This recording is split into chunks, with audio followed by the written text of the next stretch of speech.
दादा काय सांगाल, एकनाथराव खडसे यांनी फडणवीस साहेबांची भेट घेतलेली आहे आणि त्यांची पुन्हा भाजप प्रवेशाची चर्चा सुरू झाली आहे. काय ही मंडळी जी आहे ना, सत्ता पिपासू वृत्तीची मंडळी आहे. सत्तेशिवाय राहू शकत नाही.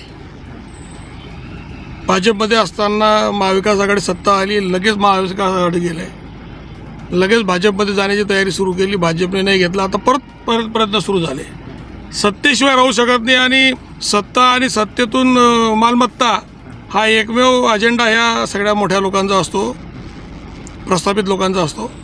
प्रस्थापित म्हणजे आशय प्रस्थापित, सगळे प्रस्थापितांचा विषय नाही करता येईल. खडसेंचं साहजिक गेला आश्चर्याचा काही धक्का वाटला नाही पाहिजे. खडसे जे आहे ते फक्त सत्तेसाठी जात आहे, कुठेतरी अनेक गोष्टी आहे, ईडी बीडी आहे, काय असेल नसेल ते सगळे आहे, त्याच्यावर ते कसं थांबेल, आपलं पुढचं दुकान कसं चालेल, ह्या सगळ्याच गोष्टींमध्ये त्यासाठी गेले असतील.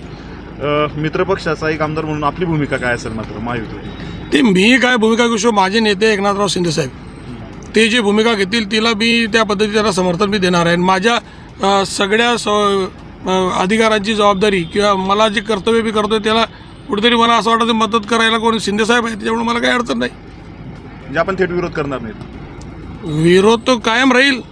नाही, पक्षप्रवेश नियमाच्या बाहेर जर कोण वागत असेल आणि काही लोकांना अन्याय करण्याची भूमिका ठेवत असेल, कारण यांचा तर आतापर्यंतचा इतिहास आहे, यांनी अन्यायच केला लोकांवर, त्याच्यामुळे त्यांच्या विरोधामध्ये कायम.